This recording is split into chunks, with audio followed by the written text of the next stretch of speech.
Ana Catalina Emery, Visiones y Revelaciones Completas. Tercera parte. Visiones del Antiguo Testamento. 5. El pecado de nuestros primeros padres. He visto cómo Adán y Eva recorrían por primera vez el paraíso terrenal. Los animales les salían al encuentro y les servían y acompañaban. He visto que tenían más relación con Eva que con Adán.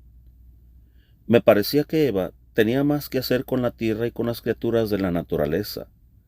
Ella miraba más hacia abajo y en torno suyo, y se manifestaba más curiosa e investigadora. Adán era más silencioso y más dirigido hacia Dios, su creador, que hacia las criaturas. Entre todas las criaturas, había una que, más que las otras, se había aficionado a Eva. Era un animalito indeciblemente agradable, amistoso y halagador. No conozco otro animal en la naturaleza que pueda ser comparado con él. Era completamente liso, delgado de cuerpo. Parecía no tener huesos. Sus patitas traseras eran cortas y corría levantado sobre ellas. Nota: Straubinger y otros traducen en hebreo Anahash por serpiente y Arum por astuto, que podría ser también insinuante, pero no pueden decirnos cómo era ese animalito antes de la maldición de Dios y de su condenación de arrastrarse sobre la tierra. Fin de la nota. Tenía cola terminada en punta, que llegaba y arrastraba por el suelo, y arriba, cerca de la cabeza, tenía además dos pequeñas patitas muy cortas. La cabeza era redonda y de mirar prudente, y mostraba a veces una lengüita muy movible. El color del vientre, del pecho y del cuello era blanco y amarillento, y por encima, la parte superior más oscuro, casi como una anguila. Su estatura, cuando estaba levantado, era como la de un niño de 10 años de edad.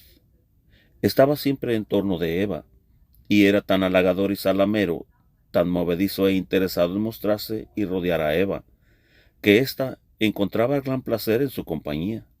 Con todo, este animalito tenía para mí algo misteriosamente temible, y aún lo tengo ahora así ante mis ojos. No he visto que ni Adán ni Eva lo tocasen. Había, en efecto, antes de la caída, un gran distanciamiento entre el hombre y los animales.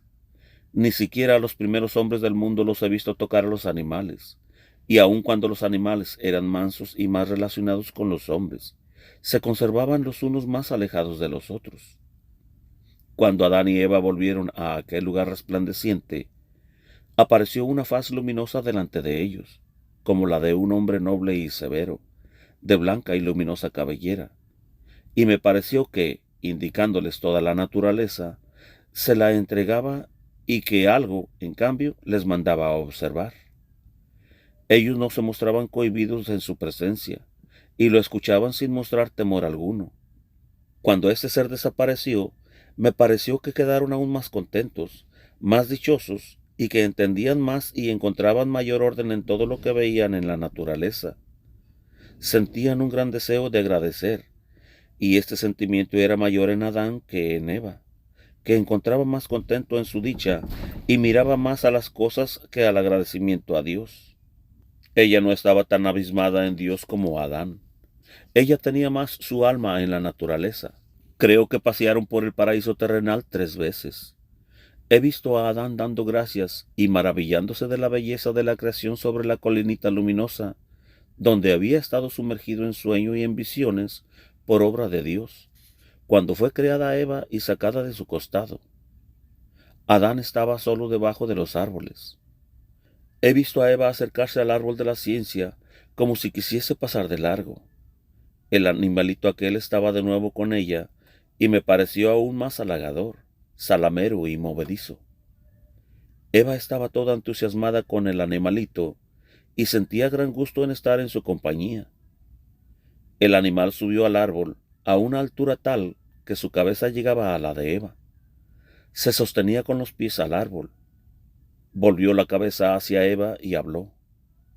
Dijo que si comían de la fruta del árbol serían libres y no más esclavos, y sabrían cómo sería la forma de su descendencia. Ellos sabían ya que tendrían descendencia, pero entendí que aún no sabían cómo Dios lo quería, y que si lo hubiesen sabido y a pesar de ello hubiesen pecado, la redención no habría sido posible. Eva se mostraba cada vez más curiosa hacia las cosas que la serpiente le decía. Se produjo en ella algo que la sumió en oscuridad. Yo temblaba por ella. Miró ella hacia Adán, que estaba absorto debajo de los árboles. Ella lo llamó y él acudió a su llamado. Eva fue a su encuentro y luego retrocedió. Se notaba en ella una indecisión, una inquietud. Se volvió como si quisiera pasar de largo en lugar del árbol, pero se acercó a él por el lado izquierdo y estuvo detrás de él, cubierta por las hojas largas y caídas. El árbol era por arriba más ancho que por abajo, y las hojas colgaban pesadamente hasta el suelo. Colgaba también en la parte donde se hallaba Eva una fruta de particular hermosura. Cuando Adán llegó al lugar, ella lo tomó del brazo y señaló al animal que hablaba, y Adán escuchó también sus palabras. Al tomarle del brazo fue la primera vez que lo hacía. Adán no la tocó, y vi que había ya oscuridad en ella. He visto que la serpiente señaló la fruta, pero no se atrevió a arrancársela para Eva. Pero no bien Eva manifestó deseos de tener la fruta, entonces la serpiente la desgajó y se la alcanzó a Eva. Era la fruta más hermosa del medio, de como un racimo de 5 frutas juntas que colgaban del árbol. He visto que Eva se acercó a Adán con la fruta y se la dio, puesto que sin el consentimiento de éste no se habría realizado la culpa y el pecado primero. He visto como que la fruta se partía en las manos de Adán y que él veía figuras adentro. Parecía que ellos llegaban a saber lo que les convenía ignorar. La parte interna de la fruta estaba cruzada con venas color de sangre. He visto cómo se oscurecían, perdiendo el resplandor que los envolvía, y sus rostros perdieron la serenidad. Me pareció que hasta el sol se retiraba. La serpiente bajó al punto del árbol y huyó sobre sus 4 patas. No vi comer la fruta como se hace el presente, con la boca, pero la fruta desapareció de entre las manos. Entendí que Eva ya había pecado cuando la serpiente estaba en el árbol, puesto que la voluntad de Eva estaba ya con la serpiente. Supe entonces algo que no puedo ahora explicar debidamente. Era como si la serpiente fuese la figura y la representación exterior de la voluntad de Eva, como de un ser con el cual pudiesen ellos hacerlo y alcanzarlo todo. Dentro de esta voluntad, en figura, entró Satán. Por el gustar de la fruta prohibida, no estaba aún completo el pecado. Pero esta fruta de tal árbol, que echa sus ramas en la tierra y reproduce nuevas plantas de la misma especie, que linean luego lo mismo al hincarse en el suelo, tiene en sí la significación de un trasplante y de una reproducción de su mínimo poder, y esta reproducción es como un trasplante pecaminoso, apartado de Dios. De este modo se realizó con la desobediencia y con el gustar de la fruta, la separación de la criatura de su Dios, y la reproducción en sí y por sí, y el amor de sí en la naturaleza humana. El hecho de gustar la fruta que tenía en sí esta significación y este concepto, tuvo como consecuencia una reversión, una marcha hacia atrás en la naturaleza, y trajo el pecado y la muerte. La bendición de una descendencia santa y pura en Dios y por Dios, que había recibido Adán después de la creación de Eva, le fue quitada después de probar la fruta. Yo he visto cómo al dejar a Adán su lugar en la colinita para ir hacia Eva, que lo llamaba, se aproximó el Señor por detrás de él y le quitaba algo de su cuerpo. Tuve la persuasión de que de ello debía salir la salvación del mundo. Tuve una vez, en la fiesta de la Inmaculada Concepción de María, una visión de Dios sobre este misterio. He visto en Adán y Eva encerrada la vida corporal y espiritual de todos los hombres, y cómo por el pecado y la caída fue esta vida corrompida y mezclada, y cómo los ángeles caídos adquirieron entonces poder sobre los hombres. He visto en esta visión cómo la segunda persona de la Santísima Trinidad descendió sobre Adán y con una especie de cuchillo retorcido le sacaba esta bendición antes que consintiese en el pecado. En el mismo momento he visto salir como del costado de Adán, de donde le había sacado la bendición, a la Virgen Inmaculada, y remontarse como una nubecilla luminosa hasta Dios en su gloria. Nota: esto que parece nuevo e inaudito no lo es. El franciscano Pedro Gelatino escribe: era opinión de los judíos antiguos que la Madre de Dios no sólo fue creada en la mente de Dios ab inicio y ante sécula, sino que también la materia de ella fue formada en la materia de Adán. Cuando Dios plasmó a Adán, hizo una masa de cuya parte más noble tomó la materia más pura para María, y del residuo o superfluidad formó a Adán. El mismo autor añade: la materia de la Madre de Dios, creada desde el principio y encerrada en un miembro de Adán, fue sacado de él.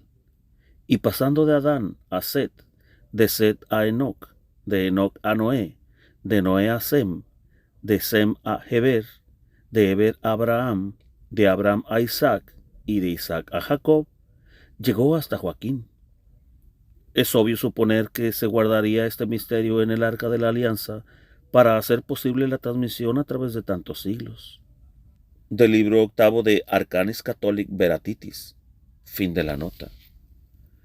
Con el gustar de la fruta prohibida, se encontraron Adán y Eva como embriagados, y con el consentimiento en el pecado, se obró en ellos un cambio muy grande. Estaba entonces la serpiente entre ellos. Ellos estaban como penetrados con la esencia de este ser, y se vio entonces la cizaña entre el buen trigo. La circuncisión fue instituida como penitencia y castigo. Como la viña se poda para que el fruto, el vino, no sea agreste ni la planta estéril, así tuvo que hacerse con el hombre para que pudiera ser nuevamente ennoblecido. Cierta vez que se me mostró en visión la reparación de la culpa, vi un cuadro donde salía Eva del costado de Adán y ya estiraba el cuello hacia la fruta prohibida. Corría apresurada y se abrazaba con el árbol. Y luego vi otro cuadro donde, por el contrario, se veía a Jesús, nacido de la Inmaculada Virgen María, que corría hacia el árbol de la cruz y se abrazaba con él. En esta ocasión vi que la descendencia de Eva, oscurecida por el pecado, se purificaba por los padecimientos de Jesús, y comprendí que debe ser arrancado el placer prohibido de la carne del hombre mediante el dolor de la penitencia. Las palabras de la epístola, Gálatas 4, versículos 30 y 31, donde dice que el hijo de la esclava no debe ser heredero, las entendí siempre en el sentido de que bajo el nombre de la esclava se comprendía la carne y la sujeción de la misma.